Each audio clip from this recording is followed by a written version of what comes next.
नमस्कार मित्रांनो, स्वागत आहे आपल्या बीएमसी गाईड या युट्यूब चॅनल मध्ये। तर बृहन्मुंबई महानगरपालिकेमध्ये राष्ट्रीय आरोग्य अभियान अंतर्गत विविध संवर्गाची एकूण 62 पदे भरण्याची जाहिरात प्रसिद्ध करण्यात आलेली आहे। या भरतीमध्ये कमीत कमी 12वी पास असणारे उमेदवार staff nurse, lab technician, pharmacist या पदांकरता अर्ज करू शकणार आहेत।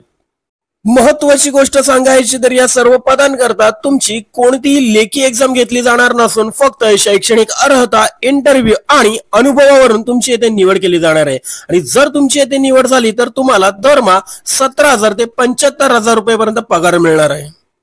इच्छुक व पात्र उमेदवारांनी आपला अर्ज आणि शैक्षणिक अर्हतेची सर्व कागदपत्रे जोडून दिनांक 11/9/2025 पर्यंत शनिवार, रविवार व सार्वजनिक सुट्ट्या सोडून सायंकाळी 5:30 वाजेपर्यंत रूम नंबर 13, पहिला मजला, एफ दक्षिणी विभाग, परेल येथे सादर करायचे आहेत। एक गोष्ट लक्षात घ्या की या भरती करता उमेदवार प्रत्यक्ष येऊन किंवा रजिस्टर टपालाने सुद्धा अर्ज करू शकणार आहेत।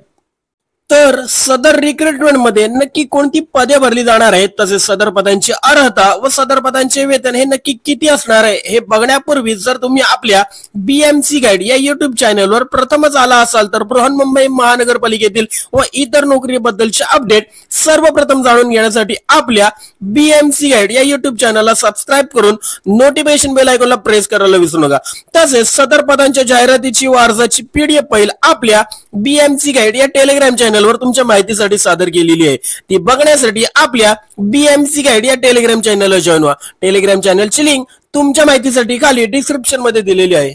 तर येऊ आजच्या जाहिरातीकडे। तर स्टाफ नर्स या संवर्गाची एकूण 24 पदे भरायची असून सदर पदाकरता तुम्हाला दरमहा 20,000 रुपये वेतन मिळणार आहे। यानंतर सदर पदांकरताची शैक्षणिक अर्हता आपण बघू। तर स्टाफ नर्स या पदाकरता उमेदवार मान्यताप्राप्त मंडळाची उच्च माध्यमिक शालांत प्रमाणपत्र परीक्षा इयत्ता 12वी उत्तीर्ण असावा। यानंतर उमेदवार जीएमएन नर्सिंग किंवा बीएससी नर्सिंग उत्तीर्ण असणे आवश्यक आहे। त्यानंतर उमेदवारांकडे संगणक विषयक एमएससीआयटी किंवा शासनाने विहित केलेल्या संगणक विषयक अभ्यासक्रमाचे प्रमाणपत्र असावे। त्यानंतर लॅब टेक्निशियन आणि फार्मासिस्ट या संवर्गाची एकूण 10 पदे भरली जाणार असून सदर पदांकरता उमेदवारांना 20,000 रुपये वेतन मिळणार आहे। त्यानंतर सल्लागार या संवर्गाची एकूण 4 पदे भरली जाणार असून सदर पदांकरता उमेदवारांना 73,500 रुपये वेतन मिळणार आहे।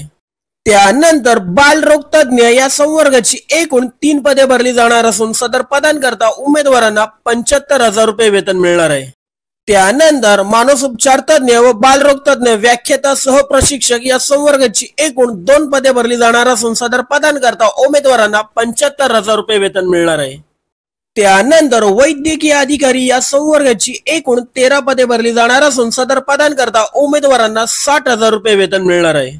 त्यानंतर शहर गुणवत्ता आश्वासन समन्वयक या संवर्गाची एकूण 3 पदे भरली जाणार असून सदर पदांकरता उमेदवारांना 35,000 रुपये वेतन मिळणार आहे।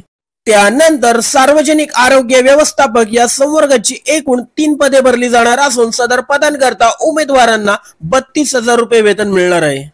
सदर पदांच्या शैक्षणिक अर्हता तुम्ही जाहिरातीमध्ये सविस्तर वाचून घ्या। यानंतर या सर्व पदांकरता उमेदवारांची वयोमर्यादा किती असणे आवश्यक आहे ते आपण बघू। तर खुला प्रवर्गातील उमेदवारांचे वय हे 18 वर्षांपेक्षा कमी व 38 वर्षांपेक्षा जास्त नसावे व मागास प्रवर्गातील उमेदवारांचे वय हे 18 वर्षांपेक्षा कमी व 43 वर्षांपेक्षा जास्त नसावे। तर मित्रांनो, हा व्हिडिओ तुम्हाला आवडला असल्यास व्हिडिओला लाईक करून व्हिडिओ आपल्या मित्र परिवारांमध्ये नक्की शेअर करा, जेणेकरून सर्वांना या महत्त्वपूर्ण व्हिडिओची माहिती मिळेल। आणि कोणी नवीन प्रथमच आपल्या बीएमसी गाईड या युट्यूब चॅनलवर आले असतील तर बृहन्मुंबई महानगरपालिकेतील व इतर नोकरीचे अपडेट सर्वप्रथम जाणून घेण्यासाठी आपल्या बीएमसी गाईड या युट्यूब चॅनलला सबस्क्राइब करा। धन्यवाद।